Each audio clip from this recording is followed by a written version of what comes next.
यानंतरची बातमी कोल्हापूरमधून आहे। कोल्हापूरमध्ये जनसुरक्षा कायद्याविरोधात इंडिया आघाडीच्या वतीनं निदर्शन केलं जात आहे आणि या निदर्शनात काँग्रेसचे नेते सतेज पाटील, राजू शेट्टी यांच्यासह इंडिया आघाडीचे सगळे घटक पक्ष देखील सहभागी होणार आहेत।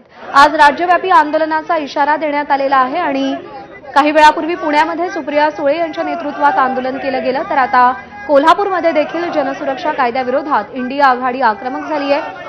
मार्क्सवादी कम्युनिस्ट पक्ष, भारतीय कम्युनिस्ट पक्ष आणि शेतकरी कामगार पक्ष यांचा देखील या आंदोलनाला पाठिंबा आहे। विजय केसरकर आपल्याला अधिक अपडेट देतील।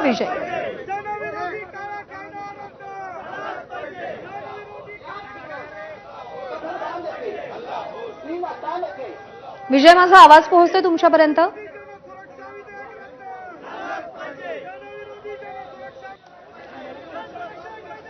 दे परत दे। तर विजय केसरकर यांच्याशी संपर्क साधायचा प्रयत्न करूया। सध्या आपण कोल्हापूरमधली दृश्य पाहतोय। जनसुरक्षा कायद्याविरोधात इंडिया आघाडी आक्रमक झालेली आहे। सतेज पाटील, राजू शेट्टी हे या आंदोलनामध्ये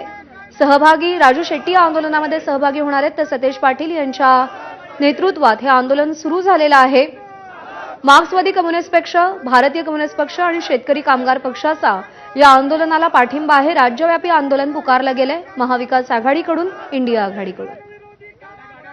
विजय केसरकर आपल्याला या आंदोलनासंदर्भात अधिक अपडेट देतील। विजय, राज्यव्यापी आंदोलनाला सुरुवात झालेली आहे। कोल्हापूरमधल्या आंदोलनाचं काय चित्र आहे?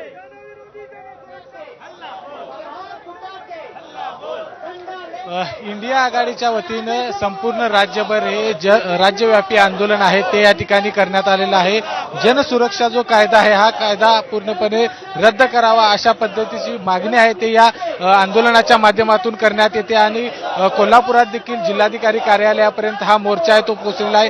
महावीर गार्डन पासून जिल्हाधिकारी कार्यालयापर्यंत संपूर्ण मोर्चा पोहोचला। यामध्ये सतेज पाटील असतील, त्याचबरोबर शिवसेनेचे संजय पवार असतील, विजय देवणे असतील, हे सगळी मंडळी या मोर्चामध्ये सहभागी झालेली आहेत आणि त्यांची एकच मागणी आहे की जनसुरक्षा जो कायदा आहे तो या ठिकाणी रद्द करावा। त्याचबरोबर हे आंदोलन अशाच पद्धतीनं सुरू ठेवलं जाईल अशा पद्धतीचा इशारा देखील या आंदोलनाच्या माध्यमातून देण्यात येतोय। विजय, धन्यवाद दिलेल्या माहितीसाठी।